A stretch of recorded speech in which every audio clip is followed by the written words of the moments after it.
Alors pour ceux qui n'étaient pas là hier soir, on a vraiment eu un moment, un fort moment.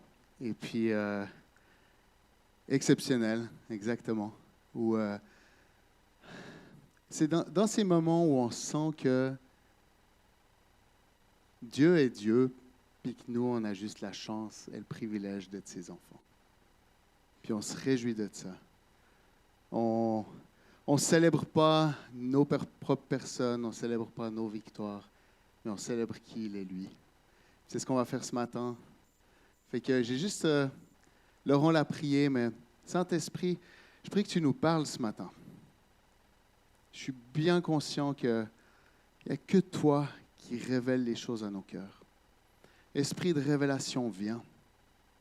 Merci parce que tu forces personne. Ici, on ne va jamais forcer personne. On ne va jamais dire qu'on est meilleur si. Le seul qui est bon, c'est toi, Jésus. Mais Saint-Esprit, tes plans sont parfaits pour nous. Tes plans sont grands. Fait que viens, Esprit de révélation. Viens parler à nos cœurs ce matin. Viens nous toucher. Viens nous révéler qui on est. Viens nous révéler ton cœur. Viens nous révéler l'espérance en toi. Viens nous révéler ta richesse. Viens nous révéler la puissance qui est en nous. Amen. Amen. Donc, on est dans notre série « Ceci est mon corps ». Et en fait, ce n'est pas notre série, c'est notre thème. Ceci est mon corps. Je vous encourage à aller écouter les premiers messages parce que ça nous donne un petit peu dans le beat de ce qu'on a envie de vivre cette année.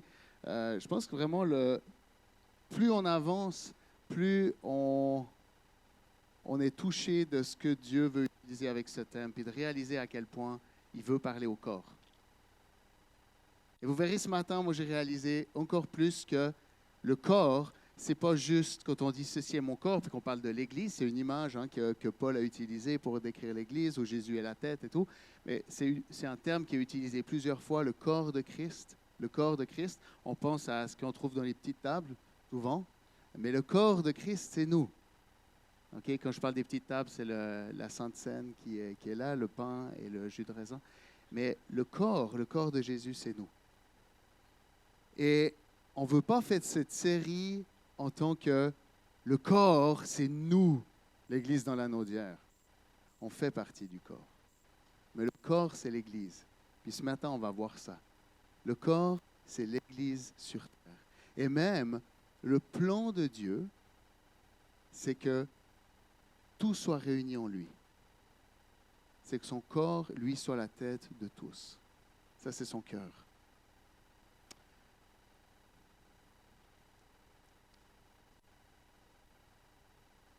Alors, ce matin, on va parler de Éphésiens 1. Et on part dans une série, Éphésiens 1, 2, 3, 4, 5, 6.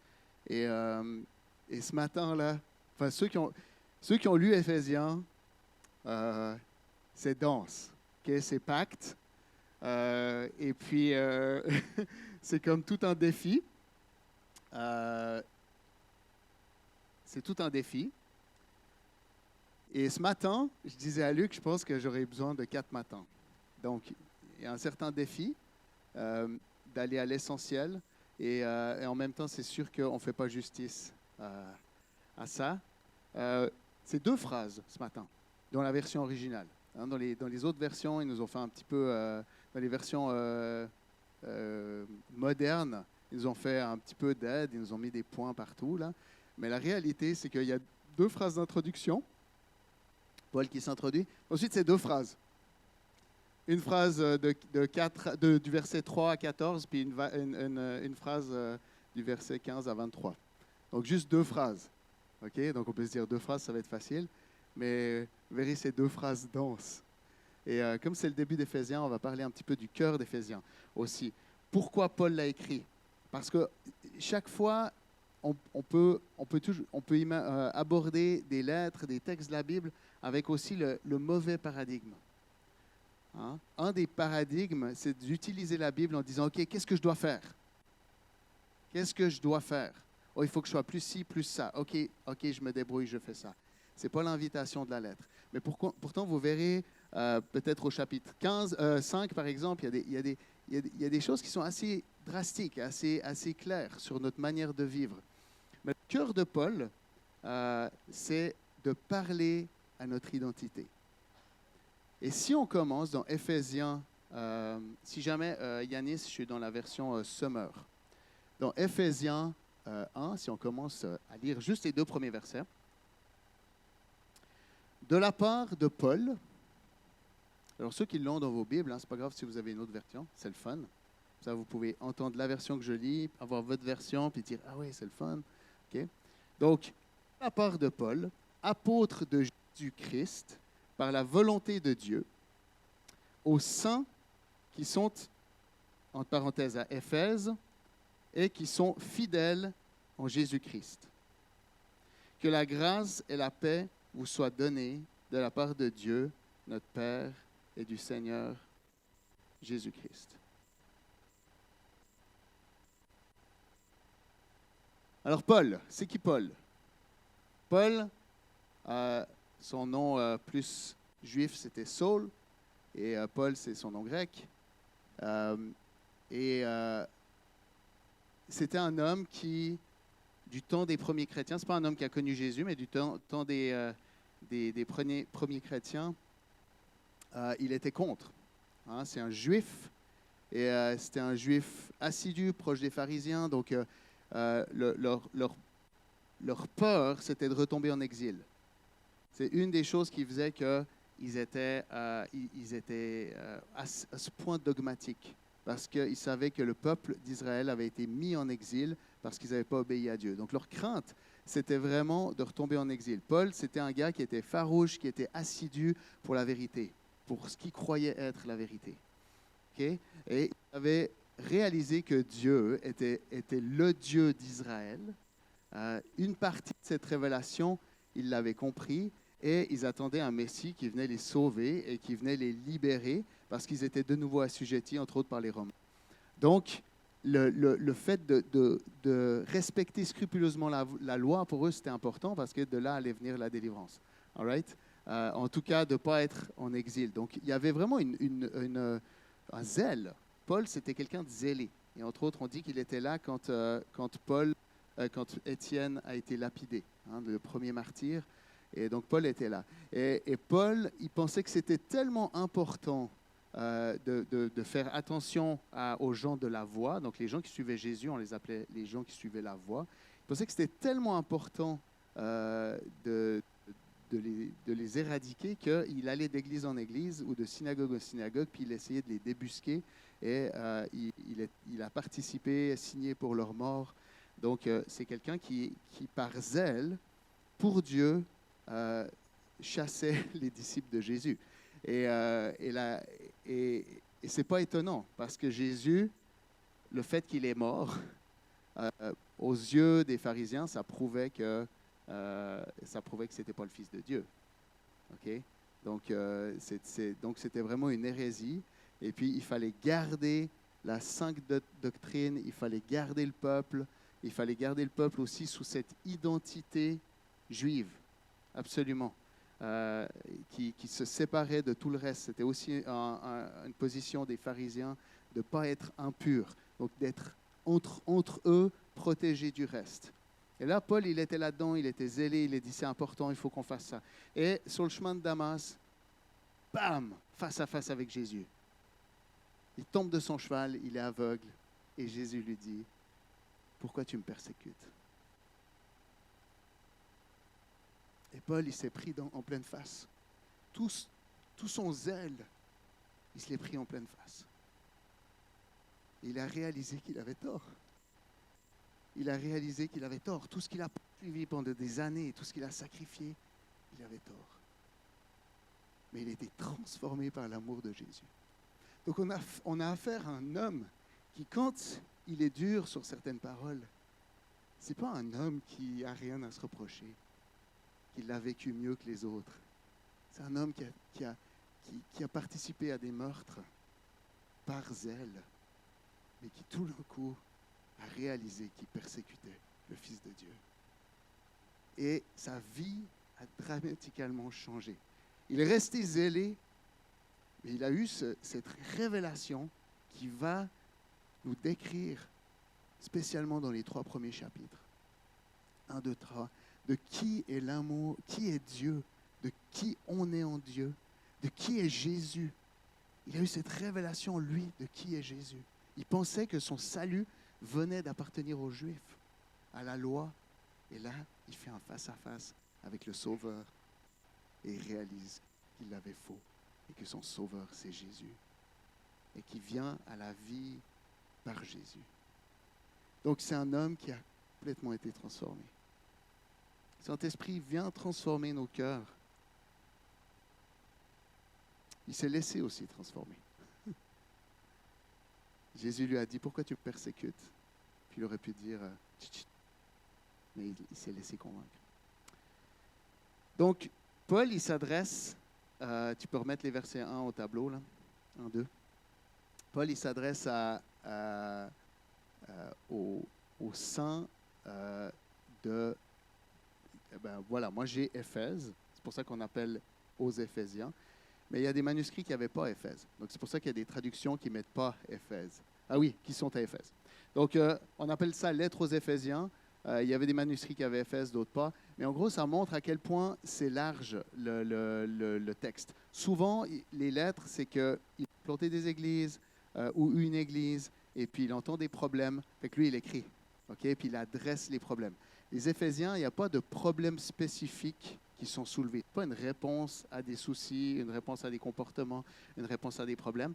C'est vraiment, il les encourage. C'est ça. Donc, c'est vraiment une lettre qui s'adresse à nous. Et puis, un mot que j'aimerais aussi qu'on relève dans ce premier verset, c'est « apôtre de Jésus-Christ ».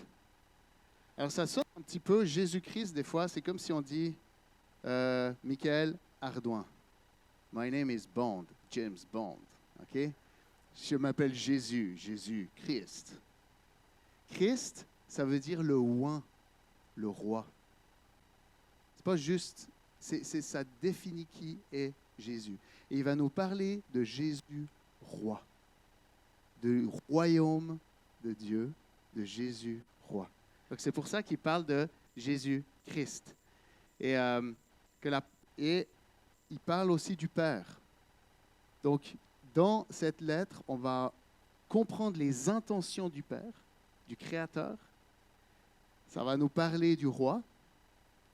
Et si on continue, « Béni soit le Dieu, verset 3, et Père de notre Seigneur Jésus-Christ, qui nous a bénis de toute bénédiction spirituelle dans les lieux célestes et en Christ. » Bien sûr, les bénédictions spirituelles, c'est qui les transmet?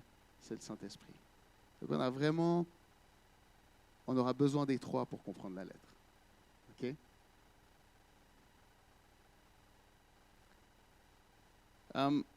Je vais revenir sur un deuxième mot. Tu peux revenir à 1-2. Je vous promets, il y a des bouts, on va aller un peu plus vite, mais on n'est pas encore dans la première phrase, on est juste dans les 2 premiers versets.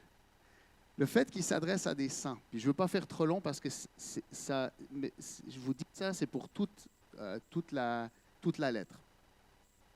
Quand il dit apôtre de Jésus-Christ, par la volonté de Dieu, aux saints. Donc, les saints, on verra plus tard, on a vu dans le verset 3, il dit, non, c'est plus tard, il rend grâce à Dieu. Okay? Il rend grâce à Dieu, il dit merci à Dieu pour qui ils sont. Il n'y a pas des problèmes spécifiques, mais il les adresse les saints.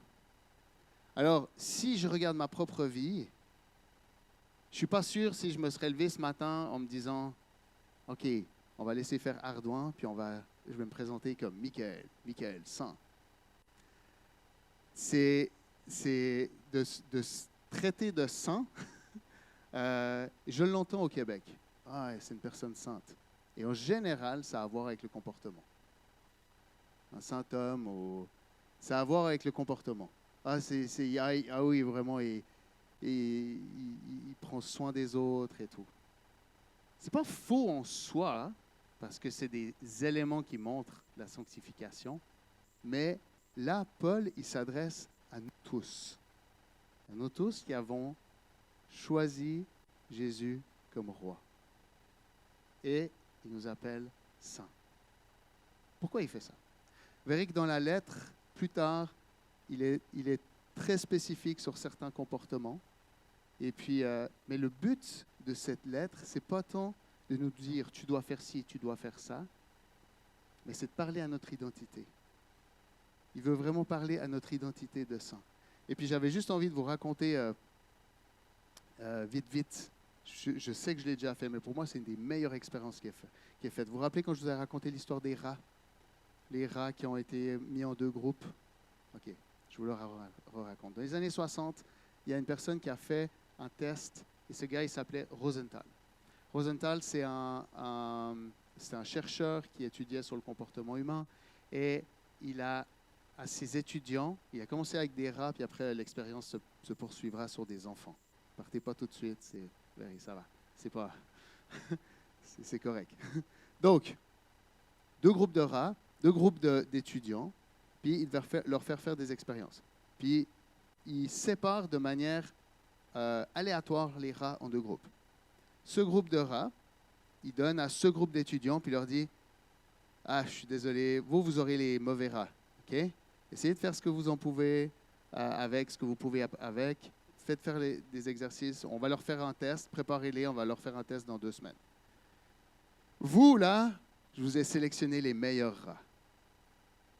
On va faire un test dans 2 semaines, puis on verra, on va comparer nos résultats. La réalité, c'est que les deux groupes ont été faits de manière aléatoire. Résultat, 2 semaines plus tard, les rats qui ont été présentés comme des bons rats ont beaucoup mieux réussi que les rats qui ont été présentés comme des mauvais rats. Alors que, même rat. All right? Ça montrait que les étudiants qui devaient préparer ces rats, ils avaient un regard différent sur ce groupe de rats parce qu'on leur a présenté, c'est des bons rats. Toi, tu as les meilleurs de les meilleurs. Okay? Tu as les best des best. Et puis, ceux-là, c'est les mauvais, donc fais ce que tu peux avec. Ça veut dire qu'ils ont été influencés, les rats, leur comportement a été influencé par le regard qu'on avait sur eux. Okay? Donc, la déclaration de qui ils étaient avant de l'être complètement avait été vraiment une influence. Ils ont fait ça avec des enfants. Ils ont utilisé un stratagème pour faire croire en début d'année, de manière complètement aléatoire, que certains élèves étaient des meilleurs élèves. Ils ont fait échapper des faux résultats de tests aux professeurs. Et les professeurs ont vu ces résultats, puis ils ont commencé l'année en pensant que tel groupe d'élèves était meilleur et tel groupe d'élèves était moins bon. Mais la réalité, c'était complètement aléatoire. Fin d'année, test. Ceux qui ont été fakés comme étant meilleurs ont eu des meilleurs résultats. Ceux qui ont été fakés comme étant moins bons ont eu des moins bons résultats. Pourquoi? Parce que les professeurs avaient été influencés par la vision qu'ils avaient de ces élèves. On a appelé ça l'effet Pygmalion. Ensuite, il y a même une enseignante qui, ici au Québec, ça s'appelle, pour le Québec, je ne me rappelle plus comment ça s'appelle, la version québécoise, leçon de discrimination. En 2006, si vous voulez voir. Et puis là aussi, elle s'est basée de quelque chose qui avait été fait aux États-Unis dans les années 60. Et elle a dit tels élèves sont meilleurs, tels élèves sont moins bons. Et finalement, les enfants qui sont déclarés meilleurs réussissent mieux, puis ceux qui sont déclarés moins bons réussissent moins bien. Il y a même un enfant dans la version originale des États-Unis qui a dit, parce qu'elle a dit, les yeux bleus sont meilleurs, les yeux bruns sont meilleurs. Le lendemain, elle a dit, en fait, on s'est trompé, les yeux bruns sont meilleurs, les yeux bleus sont moins bons. Reverse. Chaque fois, ceux qui ont été déclarés meilleurs réussissaient mieux.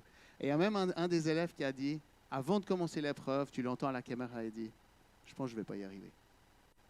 Alors que la veille, il avait réussi. Tu sais.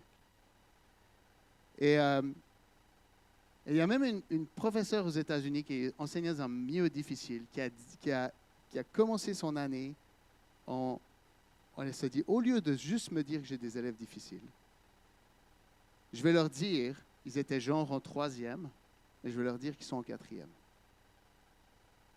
Puis qu'on va tout faire, je vais leur donner l'enseignement de 4e oh, je vais tous les proclamer comme étant en quatrième. Ils vont se dire en quatrième, etc., etc. Ils ont eu des meilleurs résultats. Ils ont à côté les résultats des quatrièmes. Tout ça pour dire que le cœur de cette lettre, c'est de déclarer notre identité en Jésus. Et c'est ça le cœur de Dieu, c'est de déclarer notre identité. Et parce qu'on est qui on est, on devient dans la réalité. On va en reparler au verset 9 et 10. Amen. All right. Donc, verset 3. Béni soit le Dieu et Père de notre Seigneur Jésus-Christ, qui nous bénit de toute bénédiction spirituelle dans les lieux célestes et en Christ. Là, je vais aussi avancer parce qu'on va parler de toute bénédiction. On va en reparler au verset. Vous verrez, au verset 9 et 10, il y aura comme un climax de la première phrase. Okay? Première phrase qui va jusqu'au verset 14. Toute bénédiction spirituelle. On a été béni de toute bénédiction spirituelle. Combien de fois j'entends « Oh, il est plus béni. Oh, je suis donc bien béni. Un tel est plus béni, un tel est moins béni. » On a été béni de toute bénédiction spirituelle. On va voir au verset 9 et 10 pourquoi on a été béni de toute bénédiction spirituelle.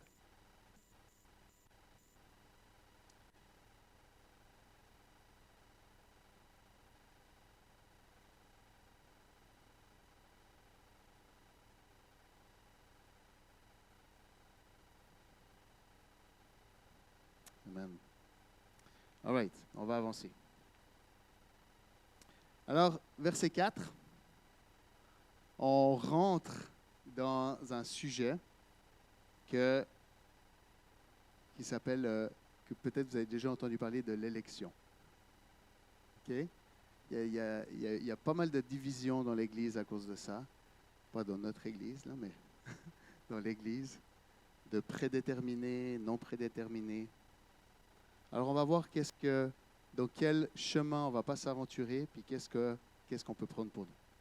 En lui, Dieu nous a choisis avant la création du monde pour que nous soyons saints et sans défaut devant lui.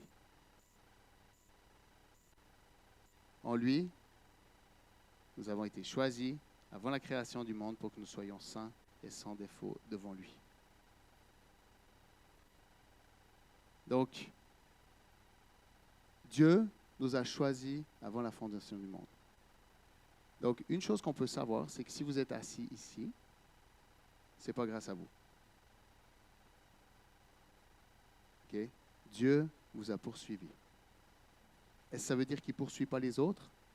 La phrase ne dit pas ça. Mais si vous êtes assis ici, c'est parce que Dieu vous a choisi avant la fondation du monde. Parce que Dieu vous poursuit. Puis on va voir pourquoi il est motivé par vous poursuivre.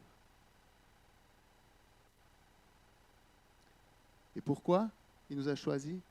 Pour qu'on soit saints. Donc, on peut aussi se dire que si on est saint, est-ce que c'est à cause de nous? Non. Si on est ici, ce n'est pas à cause de nous. Si on fait partie de la famille de Dieu, ce n'est pas à cause de nous. Si on est saint, ce n'est pas à cause de nous. All right, on va continuer. Je vais vous lire peut-être. Aujourd'hui,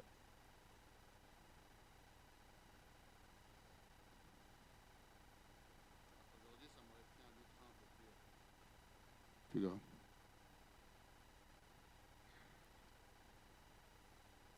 Ils ont été déclarés justes par sa grâce. C'est un don que Dieu fait par le moyen de la délivrance apportée par Jésus. Donc, ils ont été déclarés saints. Ils ont été déclarés justes par la grâce. C'est un don que Dieu leur a fait par le moyen de la délivrance apportée par Jésus. Donc, c'est par la grâce de Dieu qu'on est déclaré saint. Amen. Comment cette grâce, elle s'est exprimée? C'est lui, donc Romains 3, 24, 26, c'est lui que Dieu a offert comme victime destinée à expier les péchés pour ceux qui croient en son sacrifice. Dieu montre ainsi qu'il est juste parce qu'il avait laissé impunis les péchés commis autrefois. Au temps de sa puissance, il montre aussi qu'il est juste dans le temps présent. Il est juste tout en déclarant juste celui qui croit en lui. Donc juste, saint, on fait partie de la sainteté. Dieu nous accueille parce que Jésus a pris notre place. Amen. Donc, on n'est pas ici saint, on n'est pas appelé saint à cause de nous, on n'est pas assis ici à faire partie à cause de nous. On continue. La phrase, en fait, elle s'arrête, mais on va continuer avec « dans son amour ». Okay? Dans son amour, parfait. Dans son amour, il nous a prédestinés à être ses enfants adoptifs par Jésus-Christ. C'est qu'il l'a voulu dans sa bienveillance, pour que nous célébrions la gloire de sa grâce, dont il nous a comblés dans le bien-aimé.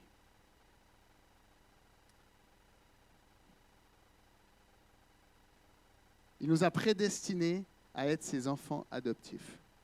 Prédestiné, qu'est-ce que ça veut dire? Ça veut dire qu'on a été destiné d'avance, voulu d'avance, prédestiné à être adopté, pour qu'on célèbre la gloire de sa grâce. On va revenir, ce qu'on va faire, c'est qu'on va avancer plus loin, puis quand on sera au verset 9 et 10, on va revenir à ça. En lui, par son sang, nous sommes rachetés, pardonnés de nos fautes, conformément à la richesse de sa grâce. En lui, par son sang, nous sommes rachetés, pardonnés de nos fautes, conformément à la richesse de sa grâce. Dieu nous l'a accordé avec abondance, en toute sagesse et intelligence.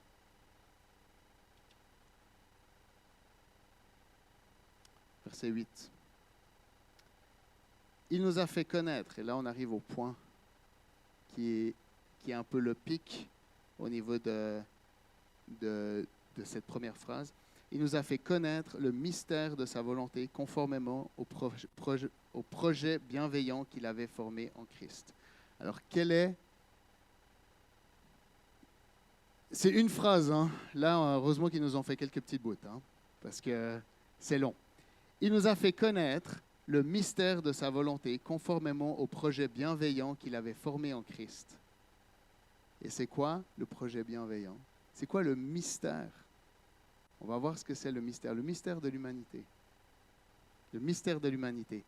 Pour le mettre à exécution lorsque le moment serait venu. À savoir, tout réunir sous l'autorité du Messie, aussi bien ce qui est dans le ciel que ce qui est sur la terre. Le plan de Dieu, c'est de réunir tout ce qui est dans le ciel et tout ce qui est sur la terre. Le plan de Dieu, tout réunir ce qui est sur la terre, dans le ciel. Au début, Dieu crée l'humain. Est-ce que l'humain est heureux? Ah ouais? Mais là, pas tout le temps. OK, pas content? Ben moi, Genèse 1, Genèse 2, il a l'air heureux. Hein? L'histoire de l'humanité ne commence pas avec la chute. Là. Okay? L'histoire de l'humanité, c'est Dieu qui crée l'humain. Il est en communion avec. Tout est beau. L'humain choisit de se séparer de Dieu. Okay? Dieu, il fait un partenariat avec l'humain et l'humain, lui, il décide de tout gribouiller. Okay? Il décide de se séparer de Dieu. C'est un choix. Okay? Il a choisi. Quand l'humain est chassé du jardin, c'est juste une conséquence du choix qu'il a fait. Okay? Ce n'est pas une punition. Conséquence du choix d'avoir voulu se séparer de Dieu. Okay? Il a dit non. Moi, je choisis de vivre par moi-même. Je choisis d'être mon propre Dieu. Qu'est-ce qui se passe quand il choisit l'arbre de la connaissance du bien et du mal? C'est-à-dire, je choisis d'être mon propre Dieu. Il se sépare de Dieu. En se séparant de Dieu, il s'est coupé de la vie. On est mort à ce moment-là. Pas physiquement, mais on est mort spirituellement. La vraie vie qui coule en nous, à ce moment-là, l'humanité est morte. C'est quand même particulier. Et à ce moment-là, tout a été séparé. On a été séparé de la nature, on a été séparé des animaux. Le couple y a été séparé. Ils ont commencé à s'accuser l'un l'autre. Les humains ont été séparés. Et à partir de là, dans la Bible, on voit que chaque humain essaye de faire sa propre vie, son propre chemin, et d'essayer de s'en sortir. À partir d'être mort, on doit prendre notre vie en main, on devient notre propre Dieu, et on commence à avoir des histoires de vie séparées. Et il y a, imaginez des lignes à partir de là qui sont juste des lignes de vie qui sont séparées les unes des autres. Chacun essaie de se battre pour survivre, souvent aux dépens des autres. OK, je vais essayer de me faire de la place, je vais essayer de tasser les autres, parce que pour trouver une place dans ce monde, il faut arriver. Ma foi, si c'est moi, si c'est pas moi, après c'est les autres. Mais ma foi, c'est moi. Donc, on arrive avec, on pourrait imaginer 7 milliards, 8 milliards, 9 milliards d'histoires complètement différentes les unes des autres. Mais le cœur de la création, c'est quand Dieu a créé l'humain, on était unis en lui. Unis. Cette union, elle venait de Dieu, elle venait de la vie de Dieu. Et Dieu, il a utilisé une connexion avec l'humanité, tout le long. Et une des connexions qu'on connaît bien sûr, il y a eu Noé. Noé, c'était juste pour la survie de l'espèce. Et ensuite, on arrive à Abraham. Abraham, Dieu l'appelle, puis il dit, je veux bénir les nations avec toi. Je veux bénir les nations avec toi. Le plan de Dieu, est-ce que c'était de bénir une nation? Les nations. Okay? En toi, okay, ta descendance sera grande comme les nations. Donc, il suit Abraham. Puis on sait qu'Abraham, voilà, il a vécu sa vie, mais il suit Abraham. Ensuite, ça devient le peuple d'Israël. Il suit le peuple d'Israël. Le peuple d'Israël reçoit la loi. Il suit le peuple d'Israël. Et là, à un moment donné, il y a Jésus. Et qu'est-ce que Jésus est venu faire? Quel est le but, quel était le mystère de Dieu qui a été révélé en Jésus? Pour, à savoir, de tout réunir sous l'autorité du Messie, aussi bien ce qui est dans le ciel que ce qui est sur la terre.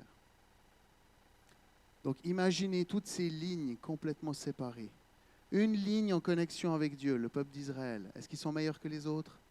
Absolument pas. Dieu les a choisis. Dieu les a prédestinés. Est-ce qu'il les a choisis au lieu des autres pour toujours? Non. Il les a choisis pour être un peuple de prêtres pour les nations. C'est-à-dire de représenter qui il est pour les nations. Ils n'ont pas réussi ça. Par moments, ça marchait, par moments, ça ne marchait pas. Mais quand Jésus est venu, lui, il a été la porte. Il a vécu notre vie. On l'a vu avec Luc, il a été le nouvel Adam. Il a vécu notre vie. Il est mort à notre place. On chante ça tout le temps. Tu es mort à ma place. Il est mort à la place de l'humanité. Il est mort à notre place parce que nous, toutes ces lignes séparées, elles s'en vont à la mort. On a déjà été coupés de la vie par cette coupure, puis on continue, puis on s'en va à la mort. Et Jésus, il a pris cette mort-là. On a chanté ce matin, il a vaincu la mort. Il a pris cette mort-là et avec lui, il était parfait. Fait que la mort n'a pas pu le retenir. Il a vécu notre vie, il a vécu une vie connectée. Imaginez Adam qui reste connecté toute sa vie à Dieu. Et toute l'humanité qui reste connectée au Père. C'est ça la vie de Jésus. Rester connecté dans la présence de Dieu, avec l'Esprit. Mais il a été séparé, il est mort. Mais la mort n'a pas pu le garder. Et il est vivant. Et quand on choisit de suivre Jésus, on choisit cette porte-là. Ma question c'est, est-ce que de réunir tout en lui, ça veut dire que chacun de nous a une porte qui s'appelle Jésus, ou est-ce qu'il y a une porte pour tous? Jésus, c'est le point de convergence quand tu revis.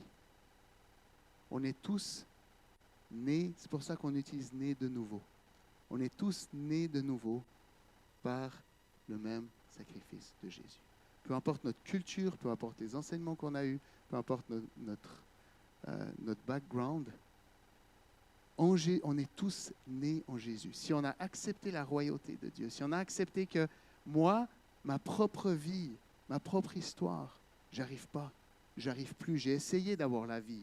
J'arrive pas à combler mes besoins. J'arrive pas à avoir les victoires que je veux. J'arrive pas à poursuivre ce que je veux. Chacun de nous, avant de connaître Dieu, il y a des choses qu'on voulait accomplir. C'est pas qu'on fait rien. On veut la vie. La plupart des gens, ils veulent la vie. Mais à un moment donné, tu réalises que toi, tu n'y arrives pas. Et tu réalises que la vie, elle est en Jésus. Et quand tu rentres là, ça veut dire que tu revis à cause de Jésus. C'est pour ça que quand il parlait à Nicodème, il dit « né de l'Esprit ». Okay? On est en Jésus. Chacun de nous, on est né de la même naissance. Qu'est-ce que ça veut dire, naître de la même naissance? Ça veut dire qu'on fait partie de la même famille. Ça veut dire qu'on fait partie du même corps. Ça veut dire qu'on fait partie du même peuple. Il n'y a pas moyen de juste inviter Jésus dans sa vie et de continuer à vivre sa vie. Si tu veux la vie, c'est toi qui prends la vie de Jésus. C'est toi qui prends la vie que Jésus donne.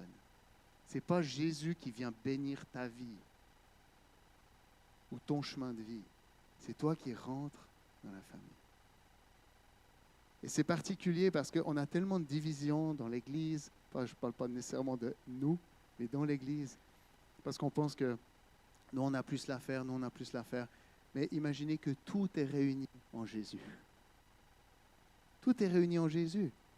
C'est le mystère et c'est le plan de Dieu de tout réconcilier en lui. Tout réunir.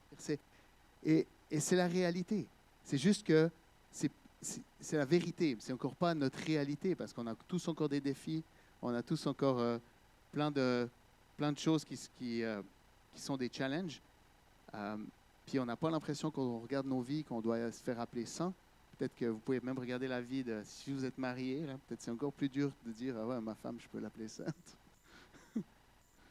Les gens qui ne vivent pas avec nous, ils disent « Ah ouais, c'est un bon gars. » là. Les gens en tout cas, s'il y avait des gens qui avaient des bonnes images sur moi, demandez à ma femme cette semaine, ça n'a pas été, on s'est pogné plusieurs fois là. Mais Dieu dit que je suis saint parce que c'est mon identité. C'est mon identité parce que je fais partie en Christ. Je ne m'appelle pas chrétien à cause de comme j'ai bien réussi. Je ne m'appelle pas chrétien à cause de ce que je fais, ce que je ne fais pas.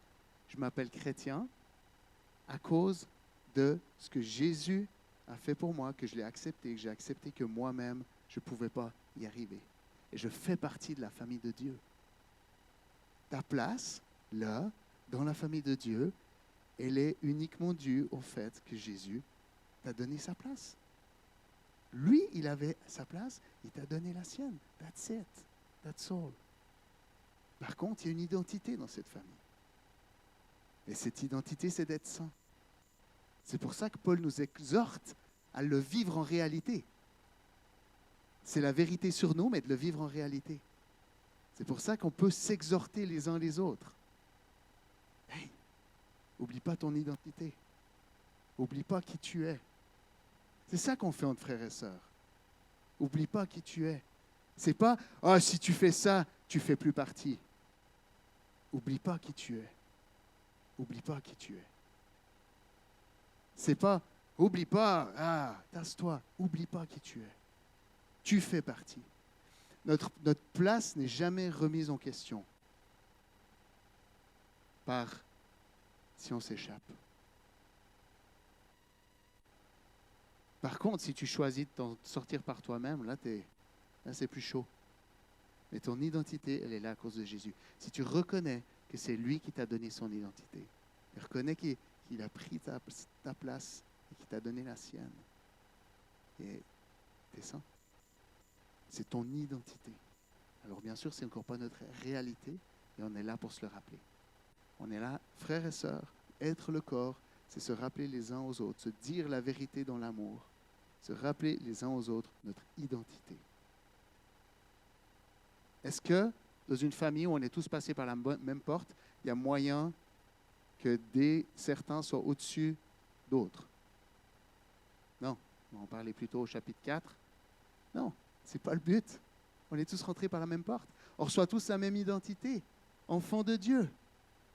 Il n'y a pas moyen de se mettre au-dessus les uns des autres, au service les uns des autres.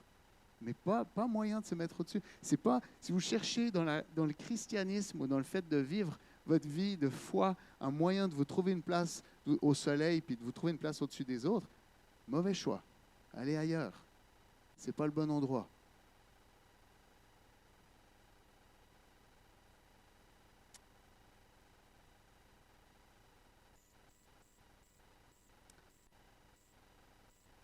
On va lire Éphésiens 2, 1, 2, 3. Luc m'a donné la permission, c'est lui qui va faire. Et je veux juste, parce que c'est un mot qui m'est resté collé pendant cette semaine.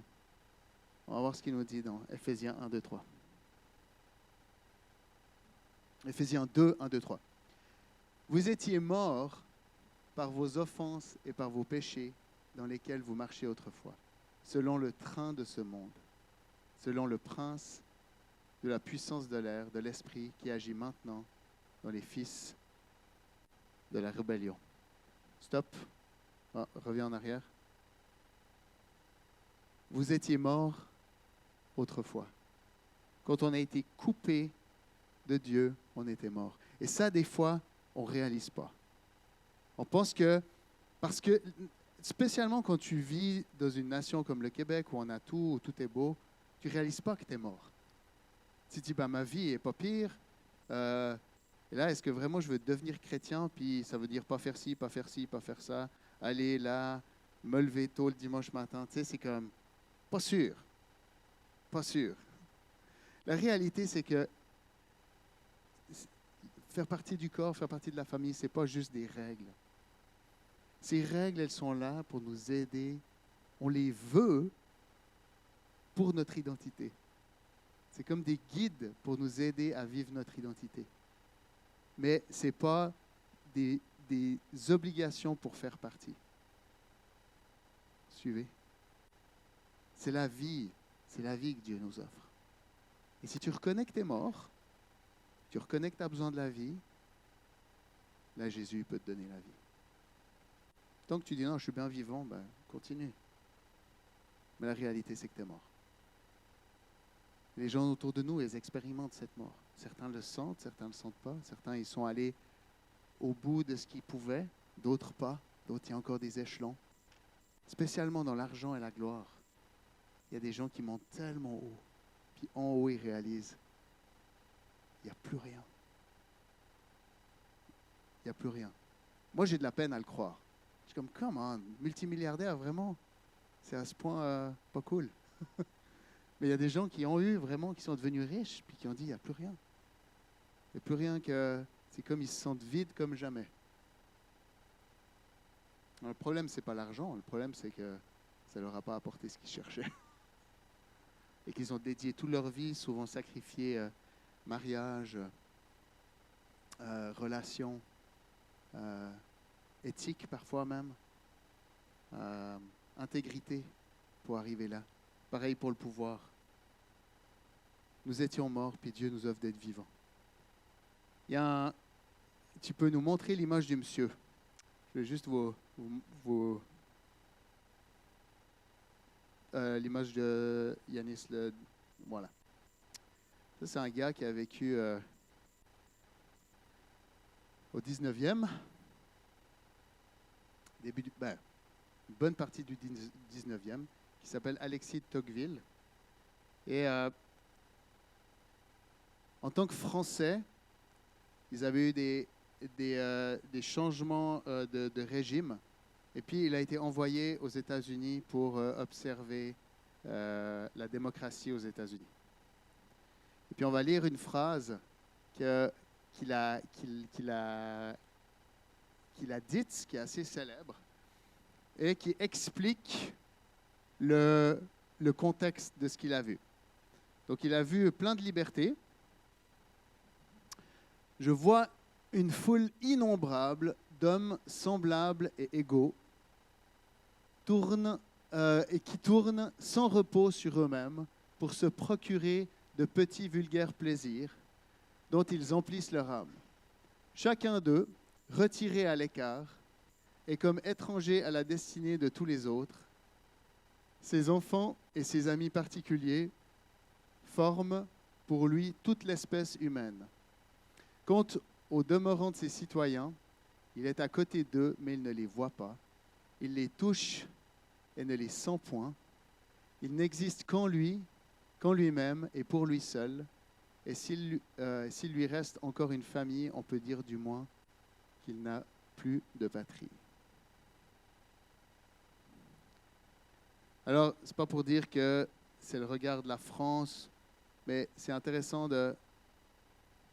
d'imaginer quelqu'un d'extérieur qui vient décrire une société. Est-ce que si quelqu'un venait décrire notre société, quelqu'un de l'extérieur venait décrire notre société, peut-être les personnes qui viennent depuis moins longtemps de l'extérieur, regardent. Ce n'est pas un jugement, lui, il ne l'a pas fait en jugement. C'est un gars assez extraordinaire, en fait. Je pense que j'ai envie de continuer à l'étudier parce que je pense que par rapport à la laïcité, ça nous parle beaucoup. Mais ça sera pour une autre, peut-être pour le chapitre 4. Mais pour ici, je vois des gens qui sont tournés sur eux-mêmes, à la poursuite du bonheur, à la poursuite du plaisir, et qui sont étrangers les uns aux autres. Ils sont à côté les uns des autres, pas forcément en guerre, mais étrangers les uns des autres. À la limite, ils s'occupent de leur famille immédiate, mais ils n'ont plus de vraie patrie. Ce qu'on entend par patrie, c'est de penser à plus grand. Est-ce que ça pourrait nous décrire? Oui. Moi, je pense que la société moderne, ça nous décrit bien. Ça nous décrit bien. Tous ces petits chemins différents les uns des autres. Tu sais, à la limite, tu t'occupes de tes enfants, tu te dis, je veux au moins une petite place pour mes enfants. OK? Puis peut-être qu'en tant que chrétien, on pourrait avoir cette tendance-là aussi. Dire, on va se mettre ensemble, mais on va se faire une place pour notre groupe à nous. C'est pour ça qu'on n'est pas juste le corps. On fait partie du corps. Et c'est quelque chose qui m'a touché depuis les débuts que je suis à l'église ici. C'est très rare que Luc choisit de nous donner une identité par l'église dans la Naudière, nous par rapport aux autres. Parce que la réalité, c'est qu'on fait partie du corps de Christ. Dans une région, Dieu nous a assigné une région, Dieu nous donne à cœur une région, parce qu'on est au milieu des autres personnes, puis on a envie qu'ils deviennent vivants aussi. On a envie qu'ils fassent partie du corps. Mais notre salut ne vient pas qu'on fait partie d'une cohorte bien serrée ou d'une église meilleure que les autres. Absolument pas. Et des fois, c'est ça qu'on vit. Hein? Et moi, je dois reconnaître. J'ai cette tendance à me dire, OK, mais je vais prendre soin de moi, de ma famille, de mes enfants, leur trouver une place. Alors oui, ça reste ma responsabilité, mais pas de leur faire une bonne place. Mon espoir pour mes enfants, ce n'est pas qu'ils aient une bonne carrière. Je serais heureux pour eux s'ils sont heureux. Mais mon cœur, c'est qu'ils puissent vivre leur vie pour le royaume de Dieu. Si ça les fait mourir plus vite, ça va être dur, mais ce n'est pas grave. Mon espoir pour eux, c'est qu'ils vivent pour le royaume de Dieu. Et je sais que Dieu est fidèle. Je ne sais pas qu'il se trouve une bonne place. Donc c'est juste intéressant. Puis maintenant, on va continuer le verset 2 ou 3.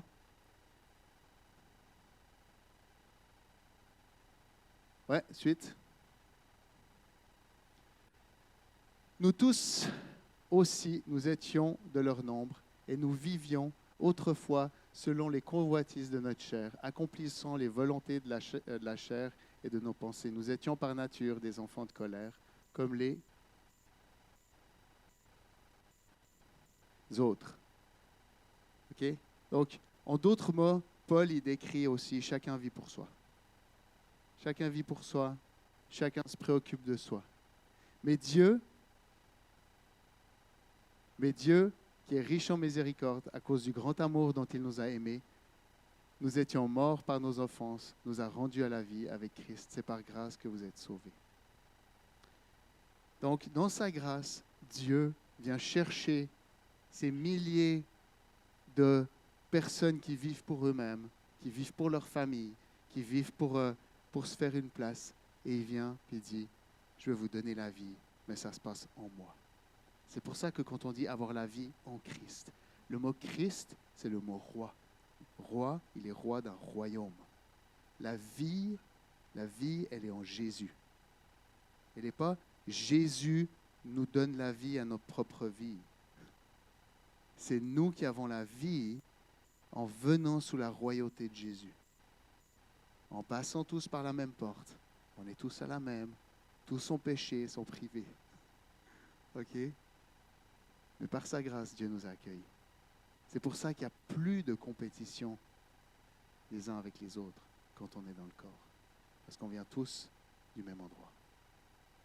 Et il y a des paroles dures que Jésus a dit, si tu haïs pas ton frère et ta sœur, si tu ne m'aimes pas plus, c'est pas parce qu'il voulait dire de tasser sa famille. Jésus, il a dit des phrases comme ça. C'est pas qu'il voulait dire de tasser sa famille. Au contraire, il dit même aux pharisiens que s'ils ne s'occupent pas des personnes de leur famille, c'est pas bon. Ce qu'il voulait, c'était abolir cet esprit de pour moi-même, mon petit royaume, ma petite famille. C'était de dire, viens, aime-moi. Quand il dit, je suis là pour diviser des familles, c'est pas qu'il est là pour, il aime diviser les familles, c'est qu'il dit, si je t'invite, tu es vivant à cause de moi. Ton identité, c'est enfant de Dieu. Avant d'être québécois, avant d'être ardouin, ton identité, c'est enfant de Dieu. C'est bon nos différentes identités. C'est bon nos différentes, spécificités. Mais notre identité, c'est enfant de Dieu. Et ça, c'est vraiment quelque chose qui doit descendre encore plus profondément en nous. Spécialement à une période en 2025 où il y a de nouveau du tribalisme qui monte. Où on se sent plus ci, plus ça. Et ça devient ça notre identité. Notre identité, soit québécoise, soit américaine, soit ci, soit ça. Au niveau des races, au niveau du genre même. Pourquoi il y a autant de problèmes sur le genre? Parce que les gens ils disent c'est mon identité. Ton identité, c'est enfant de Dieu. Et quand tu deviens enfant de Dieu, tu es saint et après tu veux vivre cette sainteté. C'est ton identité. Et on est tous à la même.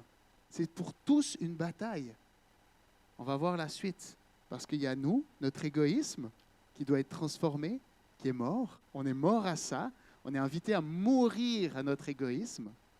OK? Laissez tomber notre égoïsme. Puis on va voir après à quoi on est. Donc il y a notre égoïsme, mais il y a d'autres choses qui sont aussi impliquées. Donc on va continuer. Je pourrais encore en parler. Ça me passionne. Je pense que ça me passionne parce que Dieu me travaille.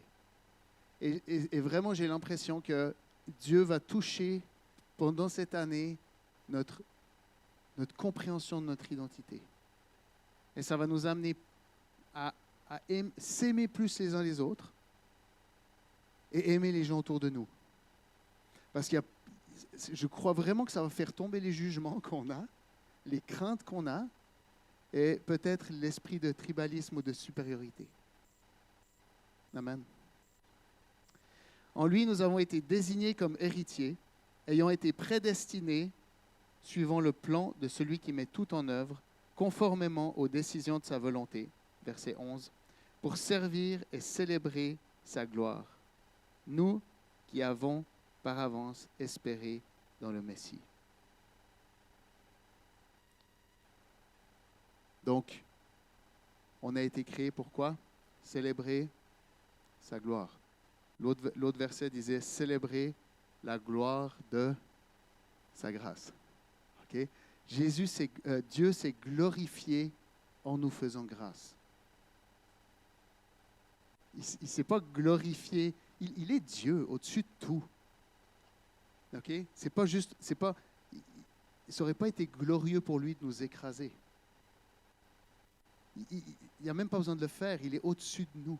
Mais il s'est glorifié dans le fait de prendre, de s'incarner et de nous faire grâce. Et de porter notre faute. Là, il s'est glorifié. C'est fou raide. Et c'est un mystère. Donc, nous, on est là pour célébrer la gloire de sa grâce. Donc, ça veut dire que si on a été prédestiné, si on a été choisi, si vous reconnaissez Dieu en ce moment, est-ce que ça fait de nous des meilleures personnes? Non. Mais ça fait de nous des gens qui avons une responsabilité. Déjà, on se rappelle que ce n'est pas à cause de nous. Okay, si on connaît Dieu maintenant, que ce soit depuis une semaine, que ce soit depuis 40 ans, ce n'est pas grâce à nous. Même pas grâce à nos parents. Nos parents ont aidé. Il y a plein de gens que Dieu a utilisés dans nos vies pour nous aider. Mais c'est grâce à Dieu qui nous a cherchés. Est-ce que ça nous donne un droit de se sentir meilleur que les autres? Absolument pas, mais ça nous donne une responsabilité. Célébrer la gloire de sa grâce. Ça veut dire célébrer qui il est lui pour nous. Pas célébrer qui nous on est devenus. Comprenez ce que je veux dire? Checkez comme je suis une bonne personne maintenant. OK? Ah, Michael, t'es donc ben un bon papa. Eh oui, je le sais. Aïe, aïe, aïe, que je suis bon. OK? Mais la réalité, c'est que c'est la grâce de Dieu dans ma vie. Dieu agit et transforme. Célébrer sa gloire. Célébrer la gloire de sa grâce. Donc, on a dit, verset 11 et 12, en lui, vous aussi, verset 13, après avoir entendu la parole de vérité, l'évangile qui sauve, je viens de vous parler de l'évangile, Jésus qui a pris notre place, nous a donné la sienne, en lui, nous avons cru et nous avons été marqués de l'empreinte du Saint-Esprit qui avait été promis. Il est le gage de notre héritage en attendant la libération de ceux que Dieu s'est acquis pour célébrer sa gloire.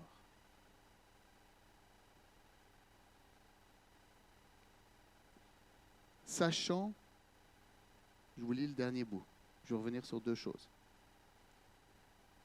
En attendant la libération de Dieu qui s'est acquis, de ceux que Dieu s'est acquis pour célébrer sa gloire. En sachant ce que je vous ai dit, d'avoir été choisi pour célébrer sa gloire et puis pour partager à d'autres. Est-ce qu'on a envie que Jésus... C'est lui qui sait le... Comprenez-moi bien, prenez-moi pas faux. C'est lui qui sait le jour et l'heure. Mais est-ce qu'on a envie que Jésus revienne demain ou est-ce qu'on est d'accord avec la patience de Dieu? On est d'accord avec la patience de Dieu. Rappelez-vous, son but, c'est d'unir toutes choses en lui. Tous ne vont pas accepter, mais son cœur, c'est de chercher tous. Alors oui, moi j'aimerais bien qu'il revienne demain, d'une certaine manière. Mais Dieu est patient. Dieu souffre avec chacun de nous. Mais Dieu est patient. Il est patient pour se révéler. Son cœur, c'est que tous soient transformés, que tous soient sauvés. Alors, en attendant, est-ce qu'on est d'accord avec sa patience? Seigneur, aide-moi d'endurer. C'est ça qu'on peut prier les uns pour les autres. Prions qu'on puisse aider, arriver à endurer et connecter avec la patience de Dieu.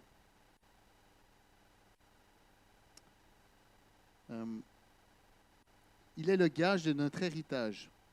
Donc, l'Esprit Saint qui est en vous, là, juste petite nuggets, l'Esprit Saint qui est en vous, L'Esprit Saint, il est éternel.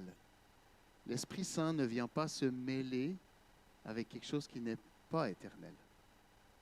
Donc, quand vous êtes né de nouveau, vous êtes né éternel.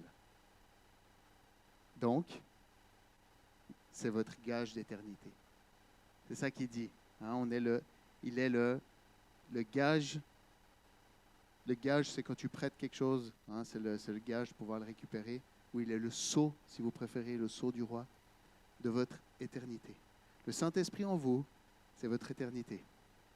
Amen. C'est le sceau, c'est la preuve que vous êtes pour l'éternité. Le Saint-Esprit il est éternel. Okay? Il a mis son sceau, il nous a donné son esprit. Ce n'est pas une joke, ce n'est pas juste pour nous donner des petites paroles, un petit conseiller. C'est la présence de Dieu en nous. C'est déjà Dieu qui est déjà dans sa promesse de se mêler avec nous. Son esprit en nous. OK? All right. En 1 minute, je vais faire la deuxième phrase.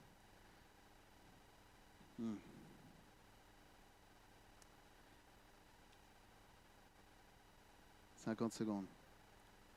Amen. Amen. Alors, je vais vous les lire, puis je vais m'arrêter juste à un moment donné. Je prie que le Dieu de notre Seigneur Jésus... Alors, c'est fou aussi parce que c'est une deuxième phrase. C'est vraiment... Paul, il parle... Imaginez une première phrase. Tellement il est excité. Une deuxième phrase. Tellement il est excité. C'est ça qu'il voulait écrire. OK? Donc, deuxième phrase. C'est pourquoi, moi aussi, après avoir entendu parler de votre foi dans le Seigneur Jésus et de votre amour pour tous les saints, je ne cesse de dire ma reconnaissance pour vous lorsque je fais mention de vous dans mes prières. Je vous encourage à relire 15 à 23 à la maison pour vous demander comment prier les uns pour les autres. Souvent, on a tendance à prier pour les problèmes les uns des autres. Des prières pompiers. Un tel a un problème, je prie. Un tel n'a pas de problème, je ne prie pas. Non, mais c'est un peu ça. Oh, mais lui est déjà béni, là. Lui est déjà béni.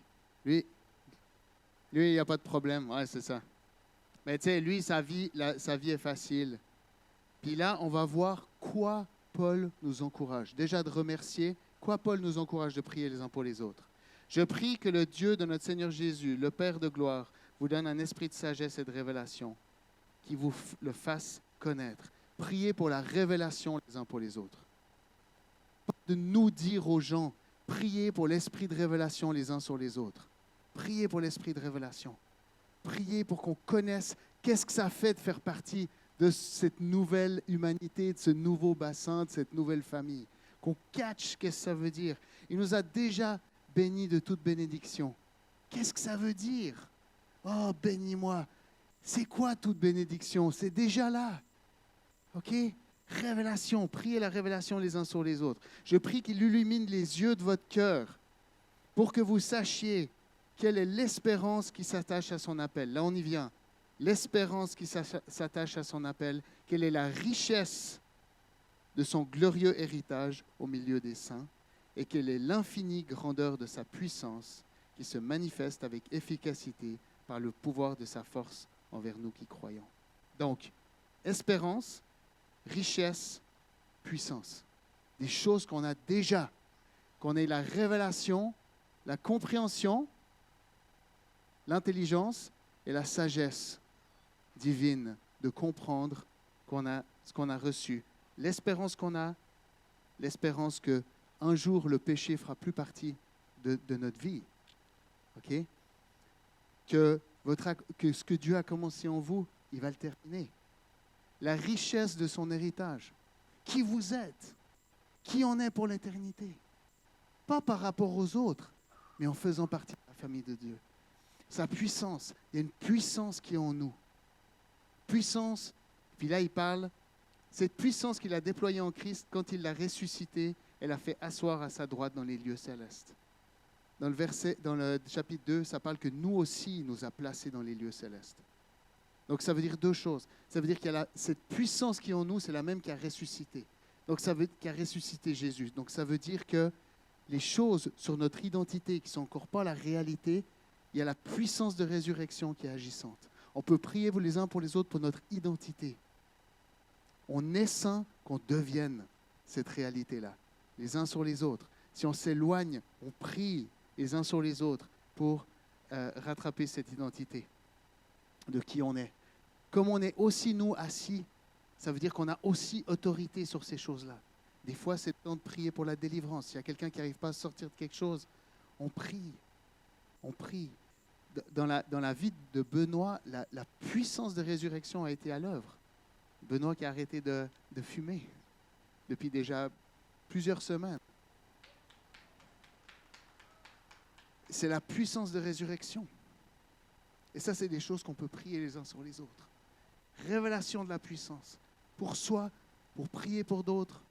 Donc, espérance, richesse, puissance. Pas la puissance juste de dire « Ah, donne-moi ci, donne-moi ça, Dieu. » C'est pas ça la prière. La puissance qui est en nous, qui fait partie de la famille de Dieu.